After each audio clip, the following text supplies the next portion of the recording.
Quero saudar você com a doce graça e paz de nosso Senhor e Salvador Jesus Cristo. Que a paz que excede a todo o nosso entendimento. Sou o pastor Edson de Faria, da Igreja Batista Nova Vida, em São Caetano do Sul. Como é bom estar na presença de Deus. Como é gostoso estar na presença do Papai. Que dias difíceis que nós estamos atravessando. Dias que nos trazem preocupações, nos trazem dúvidas, incertezas, inseguranças, inquietações. Parece que ninguém está se entendendo em todas as áreas, tanto a área política, judiciária, de saúde, área social. Porém, nós não podemos falar que nós somos enganados, porque Jesus Cristo mesmo declarou que no mundo nós teríamos aflições, mas que nós tivéssemos bom ânimo, porque Ele venceu o mundo. Contudo, a palavra de Deus nos traz também consolo, porque diz que nada vem além das nossas forças. Tudo contribui para o bem daqueles que amam a Deus. Enquanto eu preparava essa reflexão, essa mensagem, veio à minha mente que se Jesus sofreu, e sofreu muito, por que nós haveríamos de estar reclamando por passar por alguns problemas, alguns percalços? Estou correto? Estou certo? Mas eu quero dividir com você um pensamento que o Espírito Santo de Deus colocou no meu coração. Eu chamei esse pensamento de os cordeiros ou o cordeiro. Para tanto, eu quero dividir essa reflexão, esse pensamento, em dois momentos. No primeiro momento, eu quero convidar você a viajar comigo para o Antigo Testamento, quando o povo de Deus estava cativo lá no Egito, e Moisés havia anunciado ao faraó 9 pragas, mas o coração de Faraó continuava duro, não deixando o povo sair. E era duro, como certamente alguns corações ainda hoje permanecem duros na aceitação da palavra de Deus. Então Deus fala a Moisés sobre mais uma praga. Êxodo capítulo 11 está registrado a 10ª praga, ou seja, a morte dos primogênitos. E vai constatar que Faraó ainda continua com o seu coração duro. Moisés recebe então uma tarefa da parte de Deus, uma tarefa importantíssima. E ele deveria transmitir isto ao povo, para que o povo se preparasse. No livro de Êxodo, capítulo 12, versículos 21 a 24, tem o seguinte registro. Na minha versão diz o seguinte: Chamou, pois, Moisés a todos os anciãos de Israel.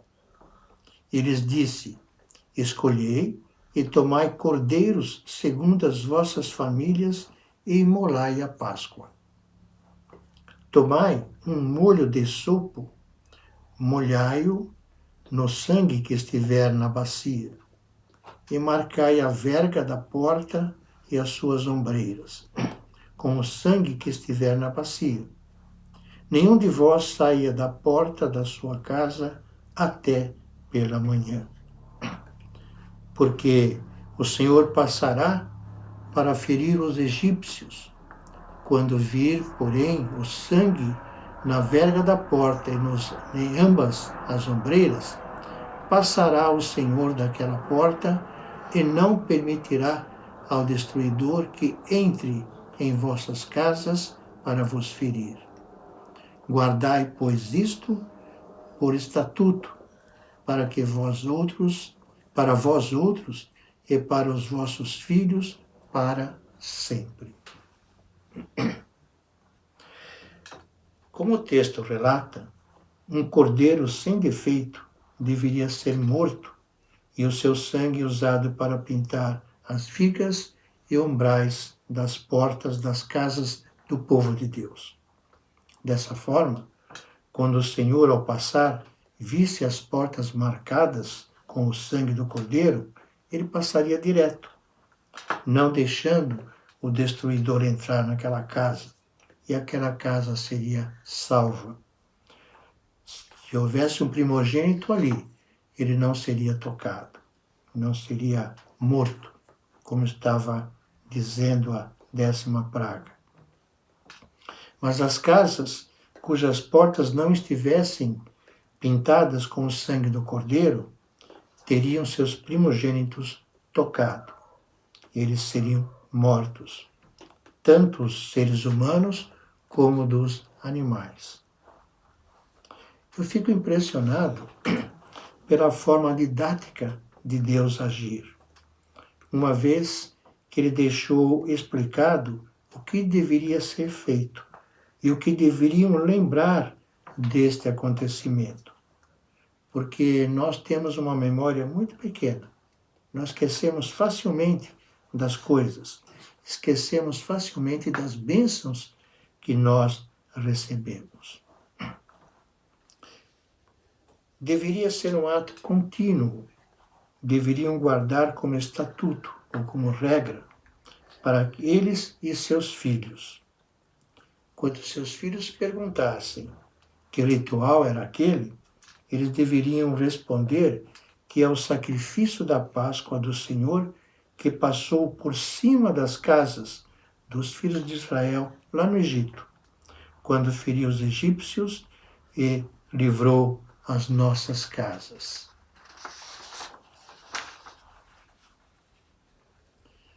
Estamos falando sobre o primeiro cordeiro, que na verdade não foi apenas um sacrificado, mas é para dar livramento ao povo de Deus. E conforme Deus havia estabelecido, para que houvesse o livramento então do cativeiro e de uma certa forma também da morte, porque os seus primogênitos não foram tocados. No versículo 37 do capítulo 12 do livro de Êxodo, está registrado que saíram do Egito 600.000 homens. Naquela ocasião, homens, mulheres e crianças não eram contadas. Então, se nós fizéssemos um cálculo de 3 pessoas por família, estaríamos falando por volta de quase 2 milhões de pessoas que estavam saindo lá do Egito. Isso significa que, se nós fizermos uma conta muito rápida de 10 pessoas reunidas em cada casa, foram sacrificados naquela noite 200.000 cordeiros. Neste primeiro momento, nós estamos falando de uma libertação física, uma vez que aquele povo estava cativo no Egito. Mas olhando para o segundo momento, que eu falei que eram 2 momentos, é outro convite que eu faço para que você possa viajar comigo agora ao Novo Testamento. E como base para esse pensamento, eu quero ler o que está registrado no Evangelho de João, capítulo 1, em 2 versículos, versículo 29 e o 36, que vamos encontrar 2 declarações contundentes que João Batista fez em relação a Jesus Cristo. Versículo 29, por exemplo, desse capítulo 1 do Evangelho de João, diz o seguinte: no dia seguinte, viu João Batista, a Jesus, que vinha para ele e disse: eis o Cordeiro de Deus que tira o pecado do mundo. A Bíblia não dá nenhuma referência mais se Jesus parou para conversar com João Batista, ou se apenas se entreolharam e um falou para o outro Shalom. A Bíblia não diz se houve algum contato, mas o que ficou registrado é o que é mais importante. É aquilo que João Batista falou. Eis o Cordeiro de Deus que tira o pecado do mundo, apontando para Jesus Cristo. No versículo 36, que relata que no dia seguinte, João Batista vê de novo João Batista vê novamente Jesus passando e vai dizer, eis o Cordeiro de Deus. A Bíblia também não relata se tiver algum contato, apenas relata o que é importante. João Batista apontando novamente para Jesus, eis o Cordeiro de Deus. Todo sacrifício que foi feito, ou poderia ter sido feito, seria sempre imperfeito, porque era feito através de um animal, embora a exigência fosse que o animal deveria ser puro, deveria ser sem defeito nenhum. Mas, em função disto, Deus preparou o sacrifício perfeito. Ele mesmo, nas condições de Jesus Cristo, o Cordeiro de Deus. Ele se tornou homem. João capítulo 1, versículo 1, que diz o seguinte, no princípio era o Verbo que estava com Deus e era Deus. E no versículo 14 ele vai dizer, e o Verbo se fez carne e habitou entre nós. Ele se tornou humano, mas jamais pecou. Ele se tornou, então, o sacrifício perfeito para a remissão dos nossos pecados. Nos tirar do Egito do pecado, cujo faraó é Satanás. Jesus se ofereceu para morrer em meu lugar, em seu lugar. Este é o Cordeiro sem defeito, o qual se entregou a si mesmo pelos nossos pecados. Estamos falando agora de uma libertação do pecado, um assunto estritamente espiritual. Jesus usa então a sua última refeição de Páscoa para mostrar que a sua morte sacrificial daria um novo significado àquela festa. A cruz, então, se torna o altar em que Cristo, o Cordeiro Pascal, foi morto, mostrando que a sua vida havia sido entregue em lugar de outros, ou seja, no meu lugar, no seu lugar, uma morte vicária. Assim como vários cordeiros haviam sido sacrificados para salvar a vida daquelas famílias israelitas da morte e dando libertação na Páscoa lá no Egito, agora o sacrifício de um cordeiro de Deus, trouxe salvação ao mundo, trazendo vida e vida em abundância. Nesta breve reflexão de 2 momentos, nós encontramos 2 verdades. A primeira verdade, que diz, eis o Cordeiro de Deus, lá no Antigo Testamento, que na realidade foi um cordeiro por família. Através do sangue de um cordeiro, houve libertação do povo de um cativeiro físico que deveria ser lembrado. No Antigo Testamento, um sacrifício deveria ser oferecido de maneira contínua e era sempre de um cordeiro, sem defeito. Devemos lembrar que naquele tempo houve o livramento do cativeiro, mas também da morte dos primogênitos. Na realidade, foram vários cordeiros oferecidos, porém eles eram imperfeitos, embora a lei prescrevesse que não deveriam ter nenhum tipo de defeito. A segunda verdade é quando olhamos que eis o Cordeiro de Deus que tira o pecado do mundo. Aqui no Novo Testamento, estamos diante do Agnus Dei, o Cordeiro de Deus propriamente dito.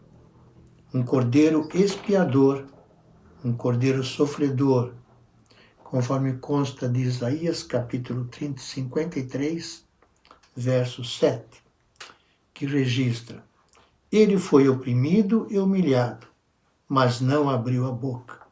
Como um cordeiro foi levado ao matadouro, e como ovelha muda perante os seus tosqueadores, ele não abriu a sua boca. Um cordeiro pascal, que não atinge somente a Israel, mas a todo o mundo. É um versículo que eu amo muito, João 3,16, porque Deus amou o mundo de tal maneira que deu seu Filho unigênito, para que todo aquele que nele crê não pereça, mas tenha a vida eterna. Um cordeiro que tira o pecado do mundo em ação contínua. Ele tira aquilo que é oferecido, que é ofensivo a Deus, o pecado, que é a transgressão da lei. Um sacrifício de maneira definitiva. Foi de uma vez por todas. E isto também deve ser lembrado, pois Jesus, ao instituir a ceia do Senhor, disse: Fazei isto em memória de mim. O que essa verdade tem a ver com a sua vida ou com a minha vida? Você e eu somos pessoas que se beneficiaram com a vinda de Jesus Cristo ao mundo, com a sua morte na cruz. Nós recebemos o perdão dos nossos pecados, recebemos vida e vida em abundância. Mas sabemos que ao terceiro dia ele ressuscitou. Ele está vivo e por isso nós temos a garantia da vida eterna. Eu quero lançar um desafio a você, para que você coloque a sua vida na presença do Cordeiro de Deus e permita que ele tire ainda aqueles pecados, aquelas falhas que ainda incomodam o seu coração. Talvez uma mágoa antiga, talvez o medo ou vergonha de pedir perdão, talvez a dificuldade em liberar perdão. Eu não sei, mas você sabe. Então fica aqui esse desafio para que você se renda aos pés de Jesus Cristo e o receba como Senhor e Salvador de sua vida. Que Deus os abençoe grande e infinitamente mais.